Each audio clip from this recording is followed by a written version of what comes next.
So I want to welcome you to today's webinar. We'll be discussing securing your smart devices, which goes along with the theme of Cybersecurity Awareness Month this month. So we're happy you all have joined us today. My name is Daniel Eliot, and I am the Director of Education and Strategic Initiatives for the National Cybersecurity Alliance. And so I'll be your moderator for this hour.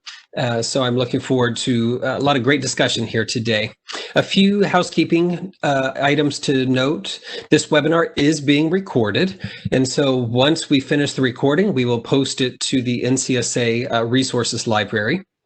We'll also have Q&A after this session. So if you are interested in asking any of our experts questions, we will try to address as many as we can. There are about 600 and some people registered for this event. So we'll try to get as many as we can, but we're a bit outnumbered. But thank you for submitting your questions through the Q&A feature of WebEx. And this webinar itself is part of the Cybersecure My Business program, which is the National Cybersecurity Alliance's effort to support under-resourced organizations to help them better secure themselves. And we wouldn't be able to do this without the generous support of our national program sponsors, who make these webinars available in addition to our special events that we do throughout the year, our tip sheets, and all of our small business efforts are supported by our signature national sponsor, Trend Micro, and our affiliate national sponsor, Generali Global Assistance. So I want to thank them again for their support of the National Cybersecurity Alliance and of the Cybersecure My Business program as a whole. So the National Cybersecurity Alliance, just a quick introduction to who we are if you're unfamiliar. We're a national nonprofit that builds public-private partnerships to create and implement broad-reaching education and awareness efforts to empower users at home, work, and at school with the information they need to keep themselves and their organizations secure online. And we do that through convening partners who recognize the security collective, by educating individuals on cybersecurity best practices, and by amplifying collective efforts to increase security awareness. And you can learn more about the National Cybersecurity Alliance at our website, StaySafeOnline.org. Now, I would be remiss if I did not start this webinar off by saying Happy Cybersecurity Awareness Month. We are in the middle of Cybersecurity Awareness Month, and it is held every October.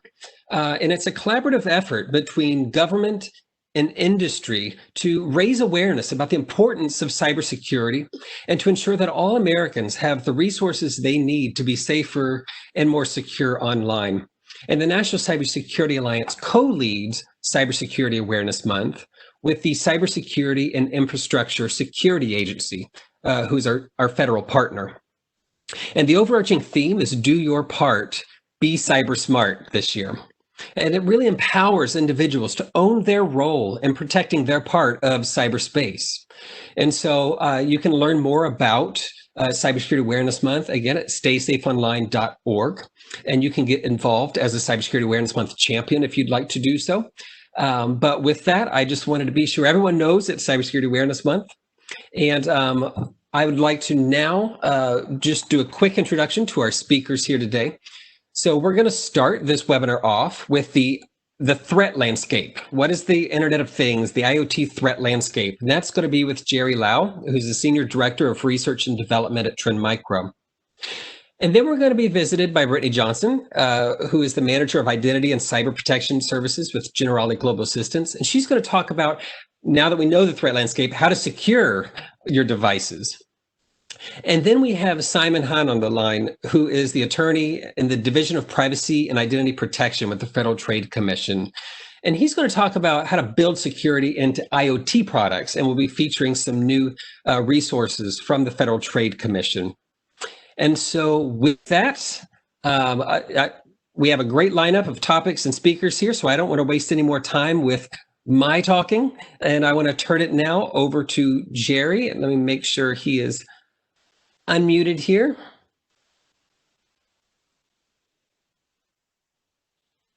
Jerry? Yes. Hi. Okay, we're ready for you. Okay, perfect.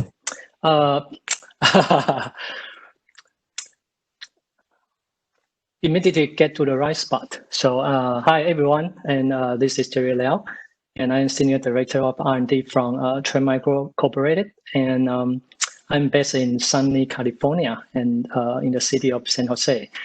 And today, I think the agenda is the two things that we need to identify. And number one is what are the security risks look like? And if we have a good picture of the security looks like, then we can set a better policy that so the steps that will make sense. And then we'll follow up with the smart security, the actions that matter can deal with those security risks. So later on, I will show you one slide that would highlight the landscape of 2020 first half. So that's the latest information we have got.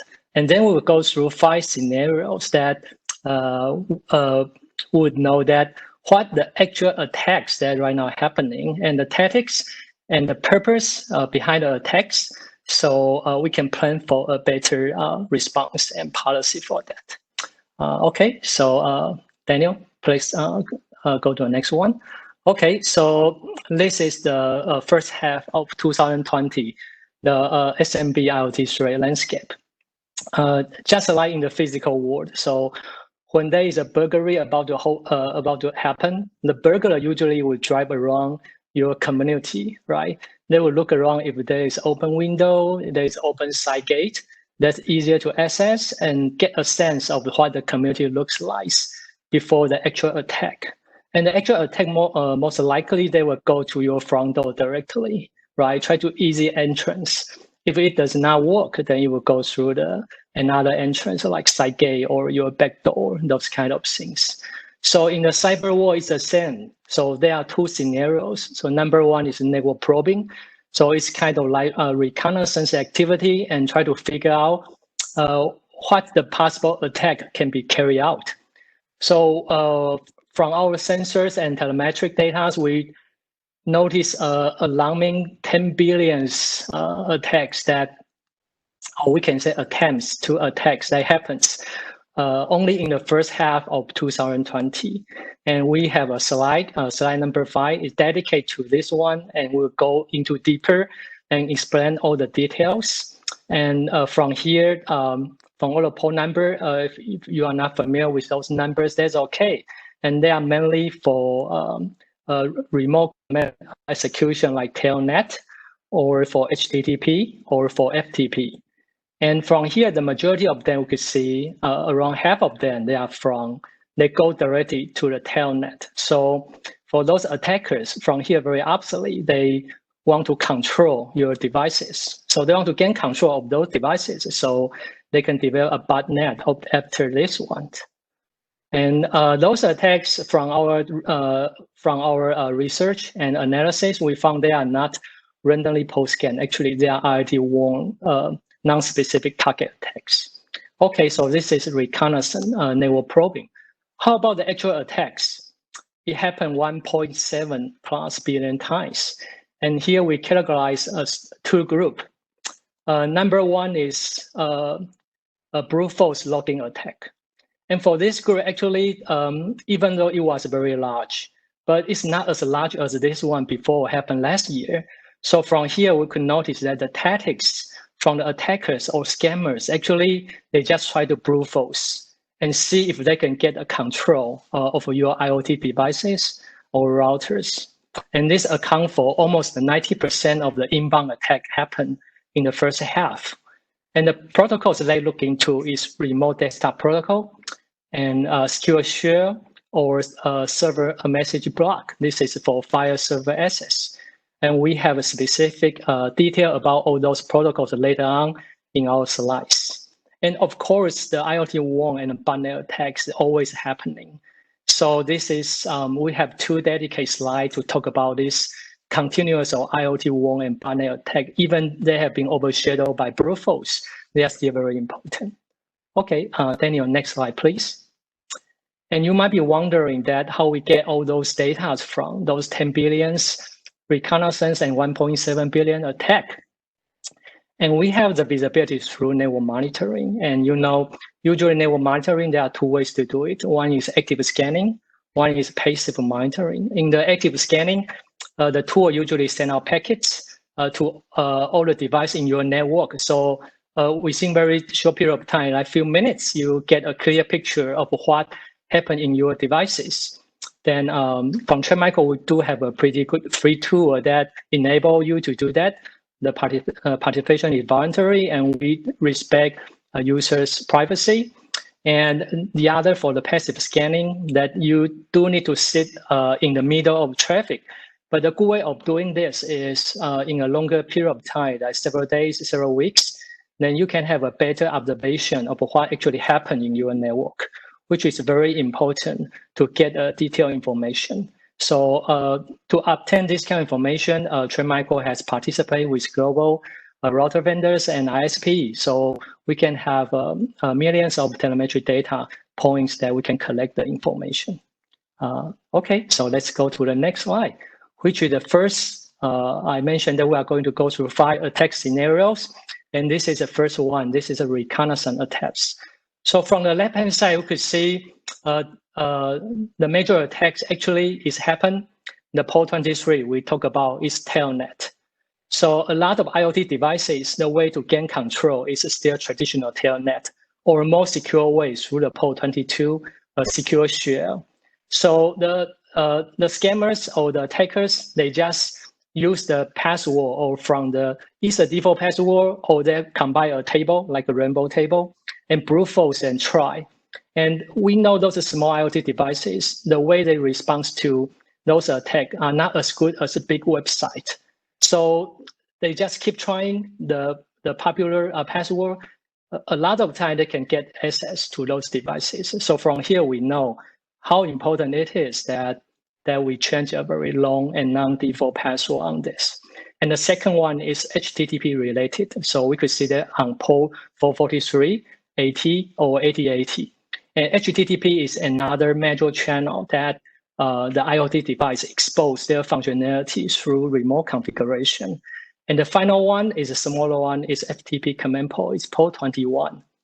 And from the right-hand side, we could see the trend that happened from January to June 2020. And before the January, the attack actually is smaller. So from the chart here, you could see it's really shocking that the attack actually grows several times just during this time frame. So the attackers, they just try their best to see any opportunity they could get inside, or there is already a very big botnet or several botnet has been established in the IoT world, so they could conduct this kind of reconnaissance attacks. So from here, then we could get the conclusion is if your device is not properly configured and open to the internet, actually you cannot survive very long before you have been found and figured out by those scammers. So this is the cross-port access attempt. So let's go to the next scenario. So this one is very interesting and very specific. Is remote desktop protocol. And the trend here actually is spanned from 2019 July to 2020 June. And you could see the growth is just like the coronavirus. We have the growth very fast. And the reason we all know is because a lot of people work from home. So we have to use RDP protocols. So we can expose our devices. Usually remote desktop protocol is used in a closed environment in your office network, but because we work from home, so sometimes there is no choice, we have to do this. And the bad guys know that there is no choices. And if we don't do this right, then it's very easily misconfiguration. You expose your port, so you will be attacked. And if unfortunately you didn't set your password into a stronger one, or if there are other vulnerability and misconfiguration in your RDP, then boom, you will be attacked. So this is an RDP group that we have observed. And the next one, then we'll go to Daniel, please, next slide. Yes, and the next slide is actually, this is a very traditional thing that we see. It's for the SMB here, it's not means a small and medium business. It's a server message block protocol. It's from Microsoft, and it has been popularly attacked through the Eternal Brew. So it's Mirai-like attacks. And those attacks, they are targeting file servers. So those file servers in SMB environment, a lot of time is NAS. And unlike the remote desktop protocol that we just talked about, that the attackers try to get access. And from here, the SMB attack, a lot of time, the reason they want to get a hold of your NAS is they want to conduct a ransomware attack, because they know a lot of variable data they are stored in the NAS. So they could get access of your NAS, they can conduct ransomware attack. So from here, we could see the attack that happened in the RDP, that is botnet, and then transition to the NAS, that will become a ransomware. And okay, please go to the next slide. And from here, you see another trend we have seen, that not only the IoT devices are targeted, like the NAS, and also the RDP support devices in your network environment. The routers itself, a lot of time, is a target. And from Trend Micro, we do have a very good research paper published regarding actually right now globally there are several botnets actually competing to attack the routers, no matter which kind of. And from here, one of the example is optical network routers. And of course, this is only one of the routers being attacked. There are much more routers with vulnerability outside that also experience the same kind of attack. And this is one of example. And for the GPON, this kind of router actually a lot of time is from vendors like Huawei or Nokia. And the vulnerability has been published actually quite some time. So it's not recent, but we could see the attack actually happened from December last year, and very aggressively through June this year. So as long as the vulnerability exists, the scammers and hackers, they will find a way to attack it. And once they get a foothold of your router, it's very dangerous, because the router control all the data and the network goes through. So in this case, if the attack is conducted through the router or through inside your network environment, to the outside, you will see that you are actually part of the botnet and try to attack some legitimate website. So sometimes your IP address will be blacklisted, which is very bad, because when you try to access some services, you will be blocked. And other than that, because IoT devices and the router is sit inside your internal network. So all your laptop, desktop, originally is quite safe inside your internal network. Right now, all exposed, because the bad guy also inside your internal network. Usually, you have a much weaker defenses unless you have a very strong network separation. So that's why that usually a lot of time the IoT attack is much more dangerous than the desktop, because it happened inside your internal network as an entrance point or as a proxy. Yeah. So from here, then we know why that the protection of the IoT and routers are very important. So from here, we go to the next one. This is another attack that executed through remote command execution from share script. It could be executed either from web or from telnet. And this kind of remote command execution has been on and off all the times. And so even though it's not, the trend is not alarming like RDP or like a NAS, and from here you could see sometimes it's quite a lot, like in April, it's also happened a lot. And those are all tactics that all has been used and will be used quite some time. Okay, so from here we go through all those possible attack scenarios, and we go through the first half of 2020, the slide landscape.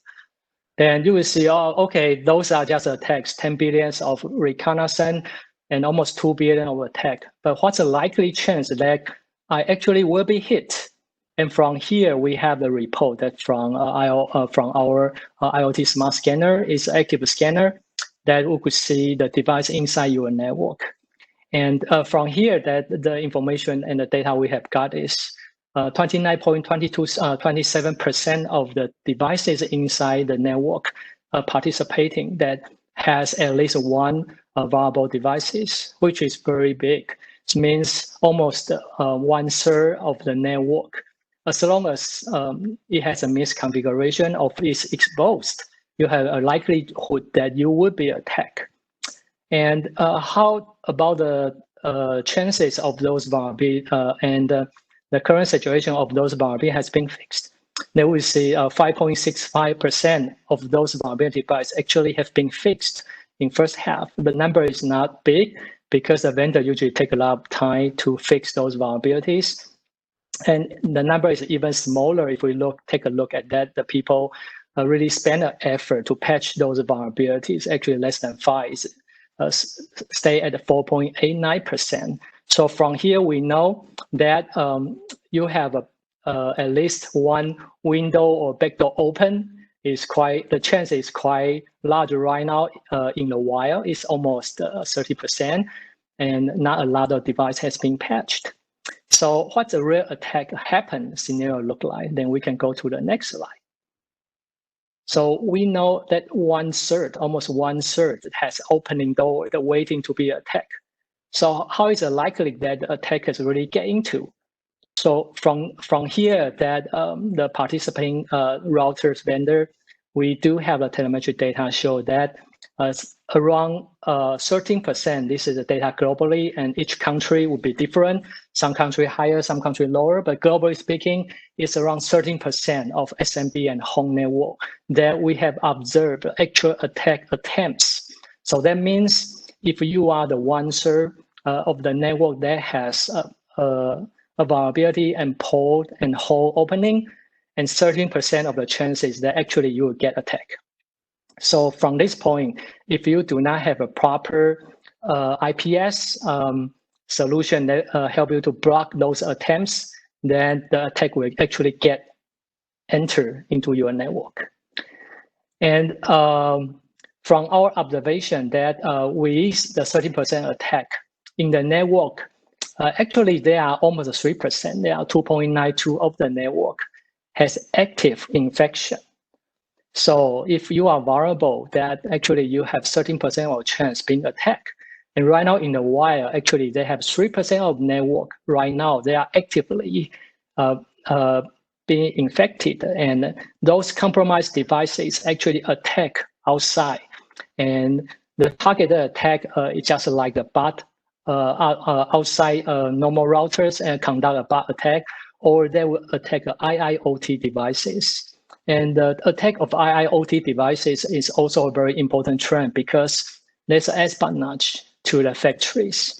So through giving a foothold of those devices at home and SMB, they control 1 million of devices botnet. They can attack whatever they like a smart factories, the IoT. And the attack we observe is 16-1. So at this moment right now, the outside attack is more than the attack from the inside out. Okay, so we have seen all the attack, we have seen all the numbers. So there are many 3 things that we can look into to get a very effective and matter security. Number 1, we know there are so many reconnaissance attempts try to get into through telnet and the HTTP. So if you have any insecure settings, then your chance to be survived out there wouldn't be long that you could figure out. And the second one is we know right now almost 90% attack tactic goes through the brute force attack. So a strong password is very important. And the number 3 is even at this moment that it's not the attack from the percentage wise, it's not as big as a brute force, but it's still alarming. The 10% of attack is through the vulnerabilities. So if you have a poor patch management, you don't patch your devices regularly, if you don't have a good visibility into those devices, they will be very dangerous. So from here, those are 3 actions that matter. And then I will pass to Brittani and Simon, then we'll go into more details. Thank you. All right. Thank you so much. I appreciate that. And so Jerry is going to stay on the line and help us answer some Q&A here once we're done. And so with that, I am going to unmute Brittani here. And there she is. And we'll turn it right over to you, Brittani. Hi. Thanks, Daniel, and thanks, Jerry. And thank you to everyone who was able to join us today for this webinar. We really appreciate everyone taking the time to do so. Just a little bit of background about GGA, Generali Global Assistance. We are a leader in the assistance industry and have been since our founding in 1963. We are a B2B kind of company, so we offer identity protection, travel assistance, travel insurance, beneficiary companion to businesses to then offer to their customers or their employees as a voluntary benefit offering. So I'm with the Identity Protection Division currently, and we really are appreciative of being on this webinar to share some tips and best practices on how to mitigate your risk for identity theft, as well as securing your internet-connected devices. So just jumping right in, thank you. We all adapt and adopt to new technologies at our own pace. The same can be said for businesses. Some businesses want to be a part of the first wave of entities that who've accepted new innovation. So having the freshest new printer that's right off the market, or the greatest and latest in laptops or internet connected devices for your employees. While on the flip side of that, others tend to accept them after the new innovation has already been tried and tested by the larger majority. Regardless of where your business falls in the adoption timeline, it's important to be aware of the risks that come with these modern conveniences. But be it a smart refrigerator, Alexa, or a car, webcam, software, or even your phone, when you and your employees create strong passwords for your devices and online applications, think critically about the information being shared on those devices, or even ask other businesses how they're storing your company's sensitive data, be it employee, consumer, what have you. Your business is demonstrating safer and more secure cybersecurity and identity protection measures. So for this part of the webinar, we're going to cover why securing IoT devices helps protect your personal and business identity, a brief look at how small businesses are a particular target for cyber crime, policy considerations for securing business IoT devices, as well as tips to protect your IoT devices, as well as how to safely discard them. Next slide. So it's easy to think I can't lose my cell phone because it has all the photos of my baby niece on it. I'm obsessed with my baby niece, so it's probably just me. Or I can't find my work phone, so no big deal. Everyone can just contact me on my personal line. However, there's more to consider regarding a misplaced or compromised IoT device rather than just the photos that you've lost or it being a mild inconvenience.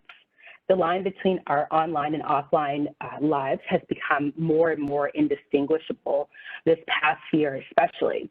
For many of us, our offices, our homes are now our offices, like currently I'm at my dining room table. For some people, it's even school. The number of devices your business uses can make thinking about security overwhelming. Just thinking about the number of devices all your employees have, all the devices that your business has in the office or at home, it can seem overwhelming when thinking about all those things at once. But it's important to keep it top of mind that securing your smart or internet-connected devices essentially leads you to securing both your personal and business identities. Nowadays, any internet-connected device can contain access to your home or business networks.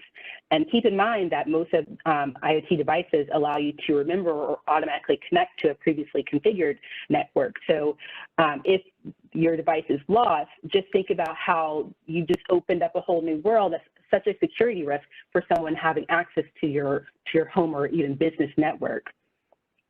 Also, IoT devices can contain customer and or employee data, which is in and of itself critical when you consider consumer data protection laws such as GDPR or the General Data Protection Regulation, even the California Consumer Privacy Act, CCPA, how both of those just on its own carry such a hefty fine if you don't adhere to how to protect consumer and employee data.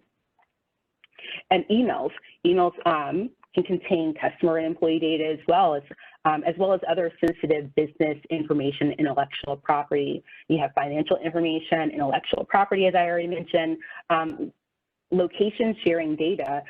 This particular data point is extremely important to be aware of in terms of who has access to this data, right? As convenient as it is to have a Find My Phone feature or allowing a different app to know where you live so you can get the best weather kind of update or whatnot, it should also serve as a red flag that if the IoT device in question is compromised, this location data can be used to track your whereabouts, where you went, your favorite places to visit, how long you stayed there, etc. Sometimes this data is enabled directly on your IoT device, like your cell phone, or it can be enabled via an installed application. Whether it's enabled on your device directly or via an app, it's critical to think to keep this kind of data in mind in terms of how your business uses IoT devices. IoT devices can also contain your personally identifiable information, or PII. Even if the IoT device is owned by the business, your individual identification is still tied to that device. So I have a work phone, but all of my communications, my text messages to other employees or other coworkers, my photos that I've taken for work purposes on the phone, all of those things are connected to me. So that's my personally identifiable information, as well as my name is on that phone. And then there's just so much more that your devices can contain. It's important to keep those kind of things in mind, that it's just not a mild inconvenience when you misplace or lose something. It's really important to make sure that those devices, regardless if they're going to be lost, misplaced, or what have you, that they're secured to the best of their ability. Next slide. So when we think about practicing good cybersecurity habits, we often think about ourselves as individuals and overlook how our efforts or lack of efforts can affect other people as well as the business. Identity theft in particular can have big implications on organizations, leading to compromised personal data, consumer data, business intelligence, as well as lost productivity of employees. So even if your employee has an identity theft incident, just keeping in mind that if they have to resolve those issues on their own, they have to call lawyers, they have to call the bank. All those things have to be done during business hours. So you're looking at lost productivity of your employees with just their identity being compromised. And small businesses are a particular target for cyber attacks due to them having larger bank account balances, an ease in which businesses have in opening new accounts. Like normally it's a quick online application for businesses. Businesses also tend to have a higher credit limit and more flexibility or extended payment terms for paying on an invoice. Usually that can be 30, 60, 90 days, or on an annual kind of basis. That's pretty attractive to a cyber thief. And unfortunately, small businesses also tend to have minimal security in place. And this means that minimal security in place for their website, online accounts, network files, their network in general. So I wanted to go over, I know Jerry just went through the cyber threat landscape, but I thought it was important to just highlight a few key stats to keep in mind around small businesses and cyber crime.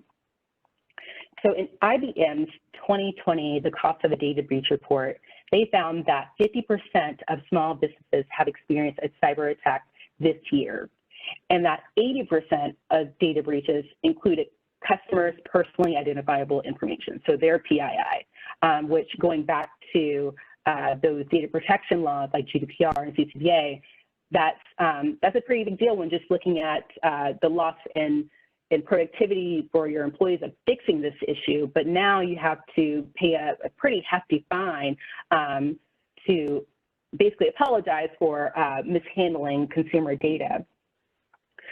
Preventive Cybersecurity Almanac also highlights that 70% of cyber attacks target small businesses.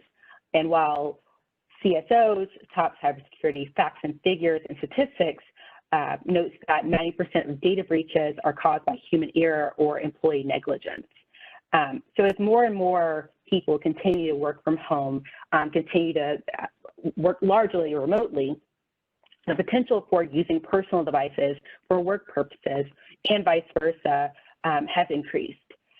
Verizon's 2020 data breach investigations report found that employees' personal data was involved in 58% of business data breaches in 2019, so just last year, nearly twice the percentage of 2018. So just think about that in terms of how your employees are working now at home largely, and having all these devices and how convenient it is to text or to do business communications on their personal devices when they should be keeping it contained to business IoT devices. Organizations should also make sure to have policies in place for how to use work devices. So personal uses of professional devices, software, and vice versa, as well as the frequency for how often these credentials are updated. Next slide. So one place to start is to limit who has access to your work networks. Sorry. At GGA, we don't allow any outside IoT devices on our network. Accessing our network requires a VPN or a virtual private network, which requires IT support for us. A VPN is definitely one way to limit who has access to your networks and to provide yourself an extra layer of security. But even without it, limit who has access to your network password and credentials.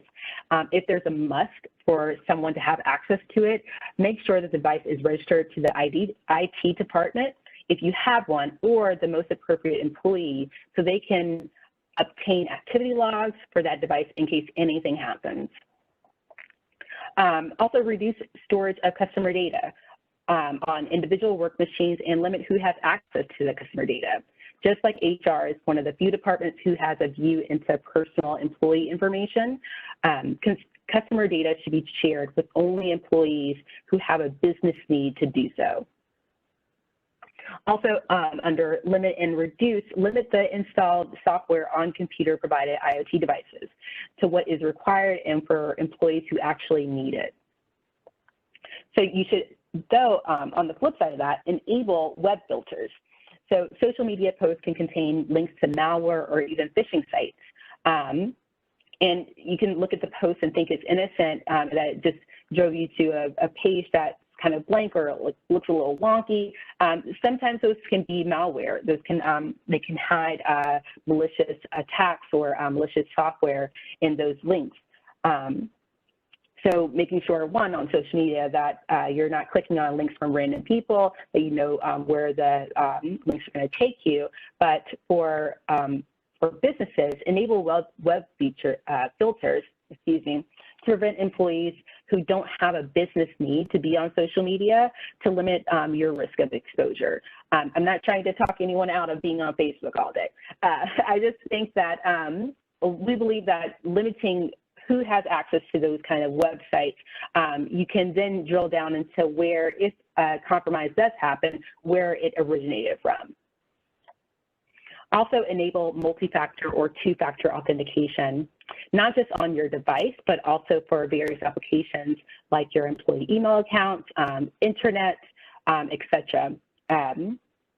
Also create a policy for how often software updates are installed and which updates have to be installed on a timely basis or are pushed down a little further. It's really easy on a personal level to look at your device and see the update that, I have an iPhone, so just seeing the update that Apple is pushing out, thinking about the storage that you have on your phone, things like that, it's really easy to keep pushing those updates off, but you never know that they could be pushing out a software update for a security patch. They could have found a vulnerability in their security and they're fixing that. So making sure that you're always updating your devices and keeping those updated. Also create a schedule for how often employee device passwords are updated. Is it every 30 days, every 60 days?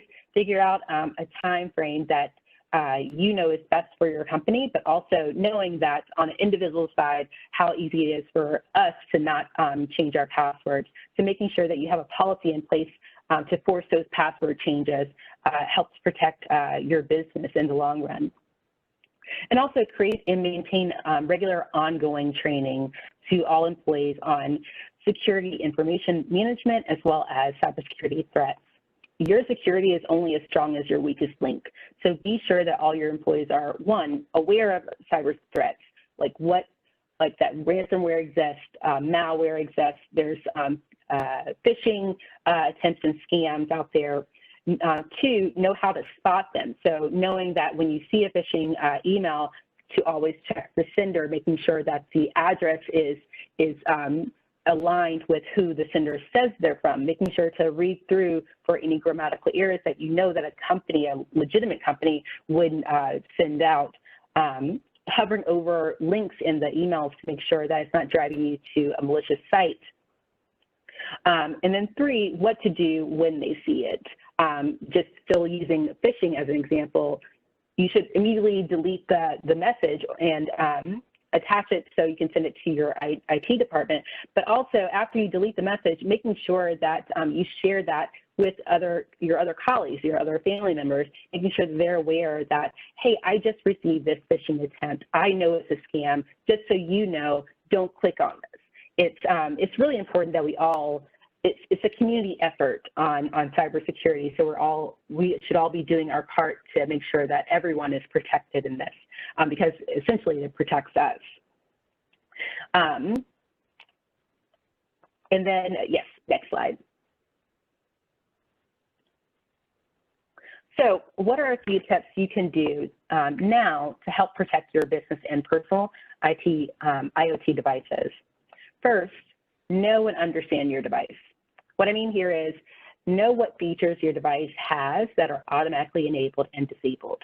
If your business uses Apple and iPhones, be aware of the location sharing feature. Do you want that on? Do you want that off? Making sure that you just understand what your device is capable of, and also understanding what is automatically, once you open it, what it's going to do for you. And reading the fine print. As boring as it is, as it may seem, to read the terms and conditions and any kind of software updates, it's really important to know what you're signing up for. And again, even with the legalese terms, sometimes it can feel a little daunting, but making sure that you understand what you're signing up for, and also understanding when you accept any of those updates or patches or security patches, making sure that you know that, okay, are they putting in new software into my device? Are they putting in a new feature into my device?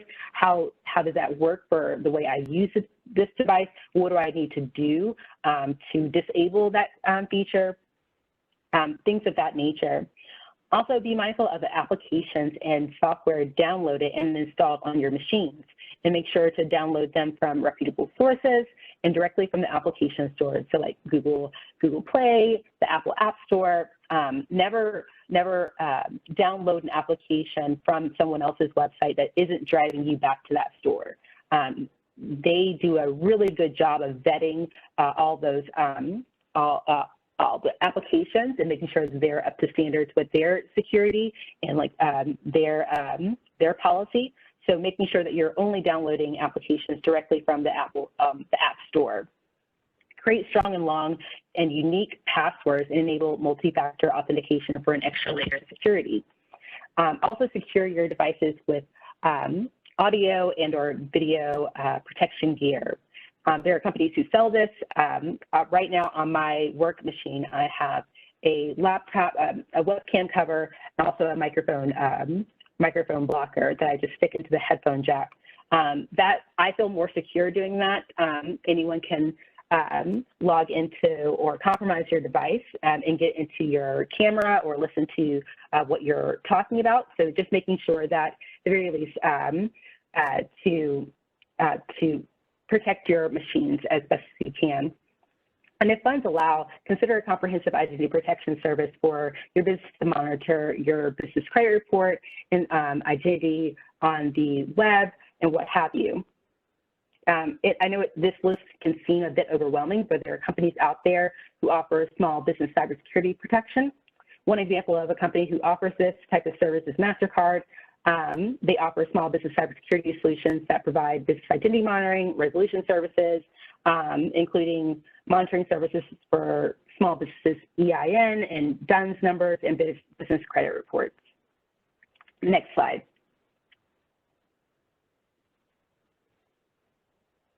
And then lastly, how to discard your IoT device.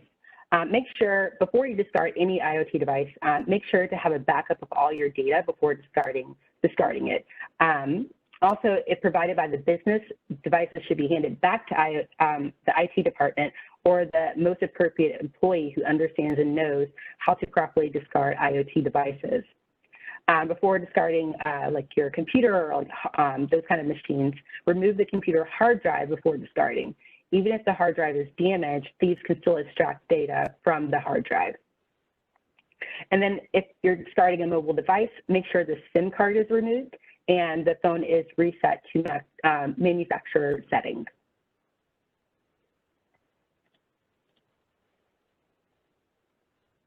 So yes, that is the end of my piece of the presentation, but if you are looking for more information on identity protection services, please visit our website at irisidentityprotection.com.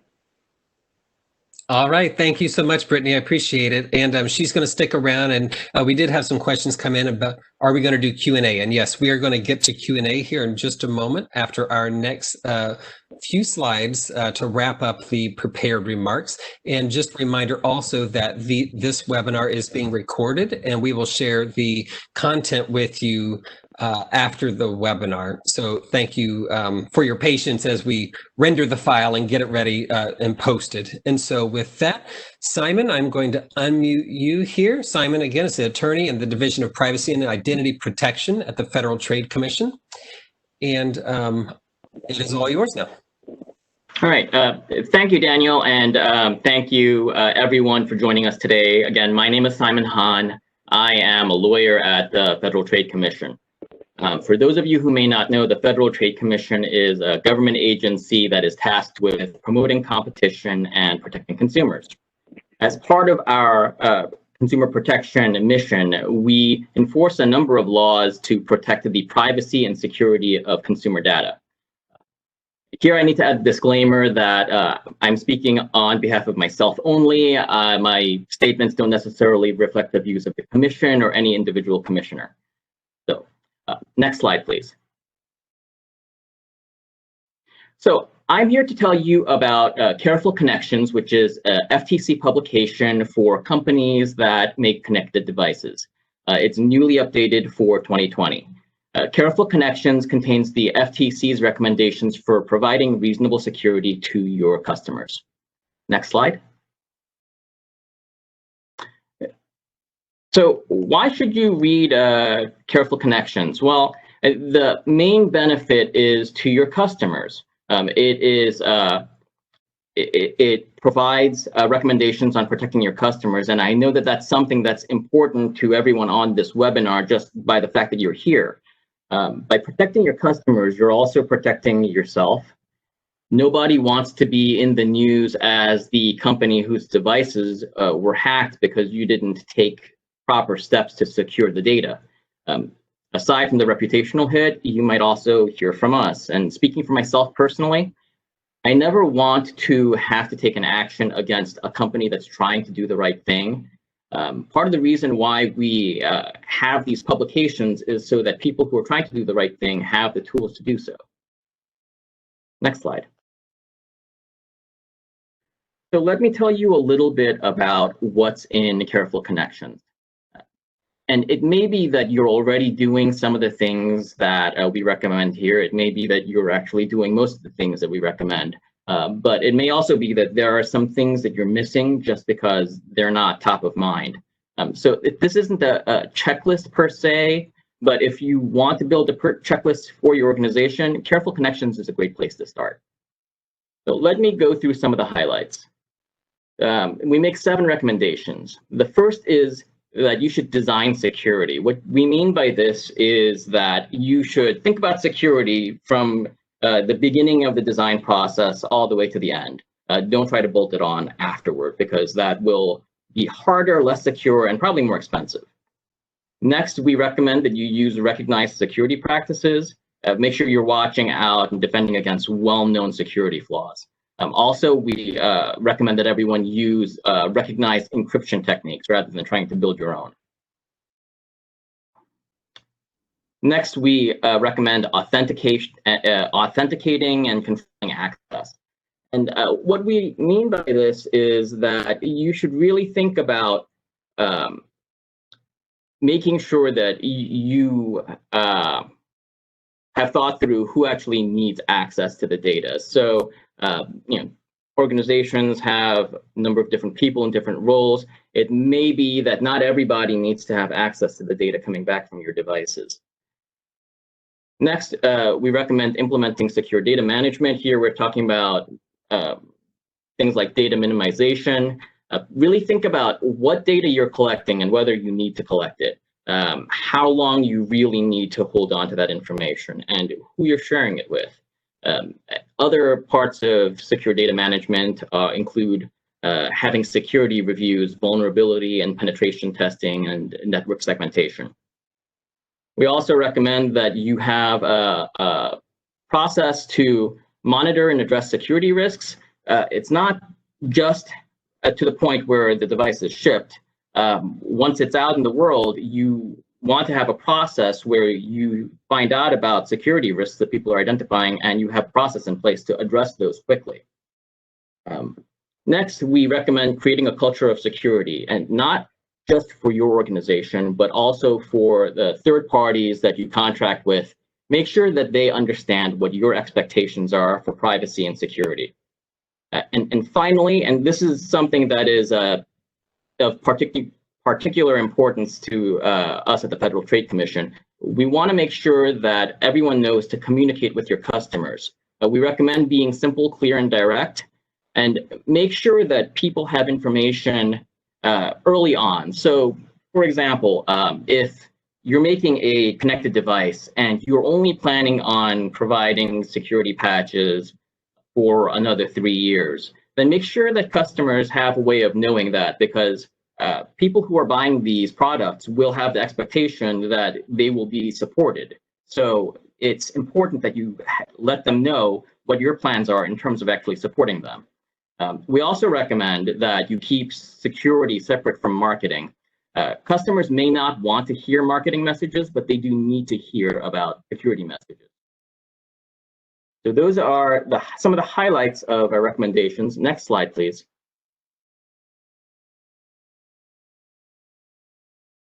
Next slide. So again, those are the highlights.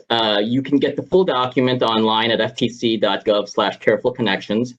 You can also get free physical copies in bulk at ftc.gov/bulk order if you want to get a copy for everybody in your organization. Next slide.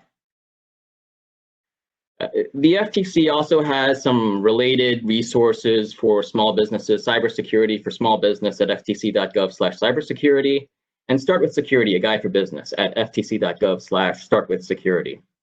So that's it for my presentation. Again, I'm Simon Han. My email address is on the screen. If you want to contact me with any questions, I may not have the answers, but I will try to direct you to the right person. Thank you very much.